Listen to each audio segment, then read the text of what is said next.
ఏదైనా చేసినప్పుడు జాగ్రత్తలు తీసుకుంటారు కదా, అందులో భాగం అనమాట. ఇలాంటి అన్ని తీవ్రమైన ఆరోపణలతో కేసు నమోదైంది. అసలు ఎన్బిడ్ ఇతను ఎందుకు పట్టుకొచ్చారు? నాన్ బెయిలబుల్ వారెంట్ ఉందని పట్టుకొచ్చినప్పుడు కోర్టు కదా హాజరుపరచాలి. తీసుకొచ్చిన డిపార్ట్మెంట్ వేరు, టాస్క్ ఫోర్సు తీసుకొచ్చి హింసించి చంపేసి బూడిద చేసేసి తల్లి ప్రాధేయపడుతుంటే మనసు కూడా కరగకుండా చేసిన ఈ సంఘటన మేము కాపు యువకుడుగానో కాపు సీఐగా చూడలే.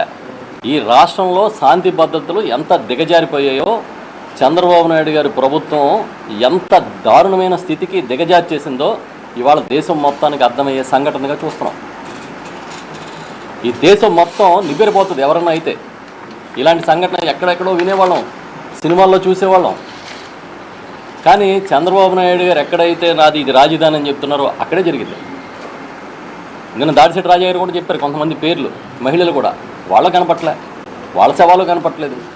వాళ్ళ పోలీసులకి ఏమైపోయిందంటే ప్రత్యేక రాజ్యాంగంలాగా అయిపోయింది. ఇవాళ ఒక కృష్ణలంక పోలీస్ స్టేషనే కాదు, మీ ఇక్కడ కాకినాడ రూరల్లో మొదలుకొని మొత్తం రాష్ట్రం అంతా ఏ పోలీస్ స్టేషన్లో చూసినా పోలీస్ అధికారులు ఒక ప్రత్యేక రాజ్యాంగం ఉన్నట్టుగా ప్రవర్తిస్తున్నారు. తీసుకురావడం, రోజుల తరబడి తిప్పడం, కూర్చోబెట్టడం, తిట్టడం, కొట్టడం, అసలు వినలేని బూతులు మాట్లాడుతున్నారని చెప్తున్నారు మా వాళ్ళు ఎవరిని వెళ్ళినప్పుడు. పచ్చి బూతులతో తిడుతున్నారంటే మానసిక స్థైర్యాన్ని దెబ్బతీయడం. పోలీసులు వైఖరి మార్చుకోలేదనుకోండి, ఖచ్చితంగా ప్రతిఘటన అనేది మొదలవుతుంది. ఇది లా అండ్ ఆర్డర్ ఫెయిల్యూర్, అంటే చంద్రబాబు నాయుడు ఫెయిల్యూర్. ఇది చంద్రబాబు నాయుడు ఫెయిల్యూర్ అయితే మేము చంద్రబాబు నాయుడు గారిని అడుగుతాం, కానీ పవన్ కళ్యాణ్ గారిని ఎందుకు అడుగుతాం? అంటే ఏంటిది?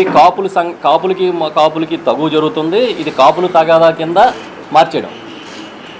చాలా చిత్రం ఏంటంటే 3-4 రోజుల నుంచి నాగరాజు గారు అనే సిఐకి మద్దతుగా ధర్నాలు జరుగుతున్నాయి.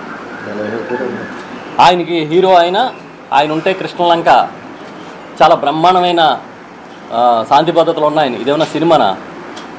గబ్బర్ సింగ్ సినిమాలో ఎవడో చంపేసి వస్తే హీరో గారు పూలదండలేసి ఊరేగించినట్టుగా ఇక్కడ ఊరేగిస్తారా? మన రాజ్యాంగం ఒప్పుకుంటుందా? సినిమా వేరు, నిజ జీవితం వేరు కదా.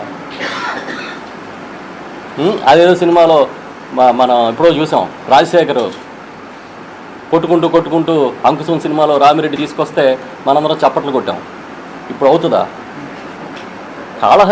శ్రీకాళహస్తిలో మా ప్రభుత్వం ఉన్నప్పుడు ఒక పోలీస్ అధికారి ఒక కార్యకర్తని దుర్భాషలాడారనో, తోసారనో, కొట్టారనో ఎంత అల్లరి చేశారు. చట్టాన్ని మీ చేతిలో తీసుకుంటారా అని గొడవ చేశారు కదా. మరి ఇవాళ బూడిద చేసేస్తే చట్టాన్ని ఎవరి చేతిలో తీసుకున్నట్టు? మేము అడిగితే ఇది కాపులు తగువ. ఇది కాపులు తగువ ఎలాగవుద్ది? కాపులు తగువ కాదు, కాప్స్ తగువ కాదు. కాప్స్ అంటే పోలీసులు, ఆ తగువ కాదు, ఈ తగువ కాదు. ఇది చంద్రబాబు తగువ, ఇది మీ ఫెయిల్యూర్ తగువ. ఇది డెఫినెట్గా ఇది ప్రభుత్వ వైఫల్యం. ఇది రెడ్ బుక్ కారణం. దీనికి కారణం మీరు పోలీసులకి